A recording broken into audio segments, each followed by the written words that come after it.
And the FBI now working intensely with the LAPD to determine if that threat is actually credible. Fox News Chief Intelligence Correspondent Catherine Harris has been working her sources. Catherine, what have you learning? Well, there are really three main points here. First and foremost, the FBI and others are trying to identify who really originated this threat via email. As previous guests mentioned, it has been traced to this Internet Protocol address in Germany. That's a numeric code like your street address or phone number for your computer, but that can be spoofed or mimicked in a way that it confuse the sender over who sent the original message. Second, the FBI and others are mapping other IP addresses, so other devices that are connected to this account, to understand whether they have ties to ISIS or Al-Qaeda. And third, and this is what people are saying privately, but I've not really heard it publicly today, there's real concern that this may have been what's called a probing incident. A probing incident is a fancy way of saying that extremists or terrorists are trying to test the system to see how we respond and what the threshold is for action. And as they found out in Los Angeles, the threshold was not high for action to shut down those schools. Well, it would seem if it were a hoax, I hate to use that word because that's so tame for what, right. That seems not as strong as I should use. But if it's a hoax in L.A. to shut down the L.A. school district, why are you shutting down the New York district as well, the school system as well? I mean, if you're some obnoxious kid who doesn't want to take a test or something, whatever, it's like, why would you shut down New York? And didn't other school districts get this as well? The reporting is that other school districts got this message, and based on what the congressman just said, he believes it came from the same source or IP address. Based on the reporting today, I have serious suspicions, I'll put it that way, that this was a probing incident to understand how the U.S. school system would respond and whether that response created other openings for potential targets. Well, it certainly is unnerving, I'll admit that. Absolutely. And anyway, I guess we'll hear more as time marches on. Anyway, Catherine, thank you. You're welcome. And today's terror attack played out very differently on the East Coast. In New York City, officials say they received the same exact threat as the L.A. schools, but quickly deemed it not credible. We affirm that we do have an investigation underway, but it's an investigation into a hoax, which we strongly believe that the email that was received in New York City, which is similar and almost exactly the same as received in other locales, specifically Los Angeles, that we do not see that as a credible terrorist threat, and we are investigating it as a hoax. We believe that the email originated overseas. The language in the email would lead us to believe that this is not a jihadist initiative. For example, that Allah was not spelled with a capital A. That would be incredible to think that any jihadist would not spell Allah with a capital A. So how do you know if a threat is real or fake, whether to act or not? Former New York City Mayor Rudy Giuliani goes on the record. Good evening, sir. Good evening, Greta. Mayor, how do you know when to act, whether something's real, not real, credible, incredible?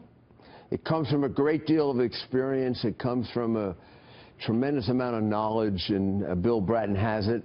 But it's always a gamble, right? I mean, Bill could have been wrong. He was right.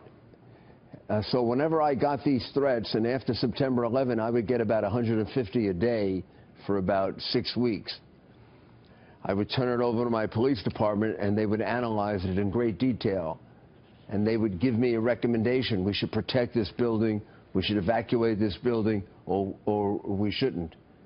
And the fact is, I hate to sound terribly parochial, but the New York City Police Department is just ahead of everybody else in being able to figure this out. And I'm really not at liberty to tell you all the things they look to figure it out. But because we've been under threat for so long, going back to my administration, Bloomberg's, and now de Blasio's, with Bratton there, there's just a little more expertise in the NYPD than there is anyplace else, just because we've been targeted more often. I guess that the thing, I know there's somewhat of a tension on the fact that A wasn't capitalized in Allah, and I think to myself, well, there are probably a lot of illiterate jihadists out there, or they might not know the program. I can tell you, Greta, there was more to it than that. Okay, all right. The other thing I was to ask you, Now, New York decided that it was a hoax early on, or concluded. L.A. didn't. If L.A. hadn't acted and shut down the schools, is it likely that we would have heard about the would have heard about the threat in New York, or would that have been kept quiet because it was deemed not credible? No, I think we would have probably heard about it, and I think L.A., you know, given what happened in San Bernardino and given the trauma they're going through right now, I have no objection to what they did. What you said before is absolutely correct. Err on the side of safety. When you gain more expertise with this, you can make more sort of informed choices. But God Almighty, I made a couple of times, I made choices not to protect things, and I just prayed that I was right, that I was getting the right information from the police department. Because God forbid you say no, and a child gets killed, it's going to live with you for the rest of your life. So I have no problem with what LA did today. And it sure is a lot easier with 20/20 hindsight.